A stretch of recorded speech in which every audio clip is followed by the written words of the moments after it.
ஆண்டவராகிய இயேசு கிறிஸ்துவின் நாமத்தினாலே உங்கள் யாவரையும் நான் ஆசீர்வதிக்கிறேன், வாழ்த்துகிறேன். பாருங்கள், யாத்திராகமம் 14ஆம் அதிகாரம் அங்கே 17ஆம் வசனம் சொல்லுகிறது, எகிப்தியர் உங்களை பின்தொடர்ந்து வரும்படி நான் அவர்கள் இருதயத்தை கடினப்படுத்தினேன். ஒருவேளை அநேக பிரச்சனைகள் உங்களை பின்தொடர்ந்து வருகிறது என்று சொல்லி நீங்கள் கலங்கி போயிருக்கிறீர்களோ?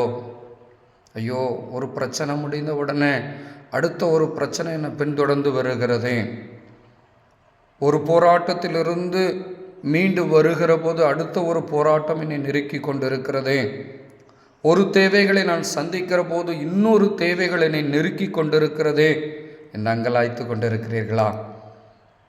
இங்கே அப்படித்தான் நடந்தது. எகிப்தியர் அங்கே பின்தொடர்ந்து வரும்படி, இப்போ தான் அந்த தேசத்தின் அடிமைத்தனத்திலிருந்து தேசத்தை விட்டு வெளியே வந்திருக்கிறார்கள். வெளியே வந்த கொஞ்ச நேரத்திலே அந்த எகிப்தியருடைய படை இஸ்ரவேலரை பின்தொடர்கிறது. இப்படி இருக்கும், யோசித்து பாருங்கள். இத்தனை வருஷம் அடிமையாக இருந்தோம், மீண்டு வந்திருக்கிறேன், எல்லாம் முடிந்தது என்று நினைக்கிற வேளையில் அவர்கள் திரும்ப பின்தொடருகிறார்கள். அதே போல் தான் உங்கள் வாழ்க்கையில் ஒரு கஷ்டத்திலேருந்து நான் வெளியே வந்திருக்கிறேன், ஐயோ அதுக்குள்ள இன்னொரு கஷ்டமான்னு கலங்கி கொண்டு இருக்கிறீங்களா?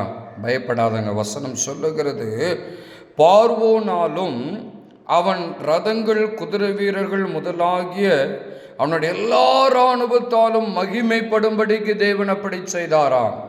ஒருவேளை இந்த செய்தியை கேட்கிற உங்களை பார்த்து ஆண்டவர் சொல்லுகிறார், உன் பிரச்சனைகள் தேவனுடைய மகிமை உன்னிடத்தில் வெளிப்படும்படியாய் உண்டாயிற்று.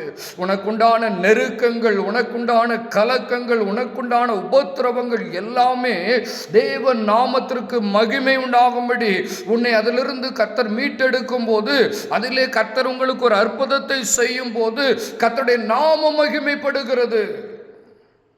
பயப்படாதிருங்கள், கலங்காதிருங்கள். இந்த வருடமும் இந்த மாதமும் உங்களுக்கு மிகுந்த ஆசீர்வாதமாக இருக்க போகிறது. தேவன் உங்கள் பிரச்சனை நடுவிலே மகிமைப்படுவார். அவர் மகிமைப்படும் போது உங்கள் வாழ்க்கையும் உங்கள் பொருளாதாரமும் உங்கள் குடும்பமும் உங்களுடைய கல்வி எல்லாவற்றிலுமே நீங்கள் ஒரு மகிமை உள்ளவர்களாக இருப்பீர்கள். இயேசுவின் நாமத்தினாலே மீண்டும் உங்களை ஆசீர்வதிக்கிறேன். ஆமேன். God bless you.